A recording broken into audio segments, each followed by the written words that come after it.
ভাই আমি তো এই টেবিলে বসেছিলাম, এখন আমার মানি ব্যাগটা পাইতেছি না। আপনি কেটে দেখেছেন? না স্যার, আমি আপনার মানিব্যাগটা দেখিনি। আরে ভাই মিথ্যা কথা বলুন, আমার মানি ব্যাগে জরুরি ডকুমেন্ট আছে। আরে স্যার, আমি মিথ্যা কেন বলবো? আমি যদি মানিব্যাগ পাইতাম আপনাকে তো দিয়েই দিতাম। আরে ভাই তুমি মিথ্যা কথা বলতেছো, আমার মানি ব্যাগটা যদি এখানে না পড়ে তাহলে ফোর্সটা কই? আরে স্যার, আমি কিভাবে বলবো আপনার মানিব্যাগ এখানে পড়ছে নাকি অন্য কোথাও পড়ছে? তা আমি কি মিথ্যা কথা বলতেছি? আমি ডেলি আসি এই রেস্টুরেন্টে। স্যার, আমি বলতেছি আমি মানিব্যাগটা পাইনি। তুমি তো আরেক ভাই মিথ্যা বলো, তাহলে আমি এখন পুলিশ ডাকবো। আরে স্যার, আমি মিথ্যে কথা কেন বলবো? আমি কি চোর যে আমি মিথ্যে কথা বলবো? এই ভদ্র ভাষায় কোনো কাজ হবে না, তুমি এখানে দাঁড়াও, আমি আসতেছি।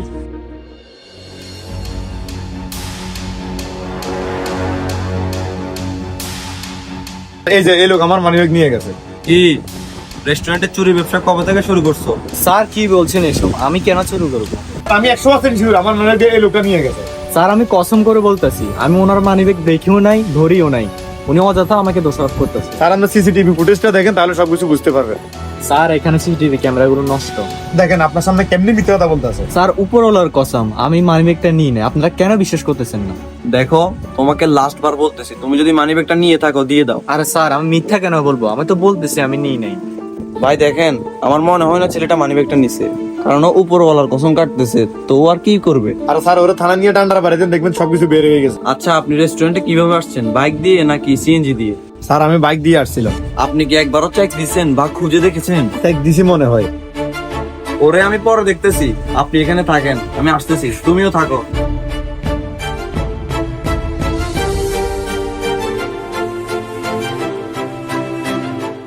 আচ্ছা, এই মানি ব্যাগটা কি আপনার?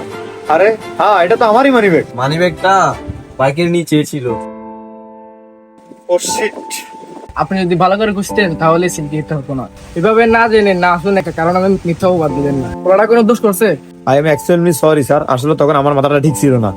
আসলে ছেলেটা গরিব তো, এই জন্য ওর উপর আপনি দোষটা দিতে পারছেন। দোষটা আপনার না, দোষটা ওর নসিবের। ছেলেটা উপরওয়ালার কসম কাটছে, কিন্তু আপনি বিশ্বাস করেন না।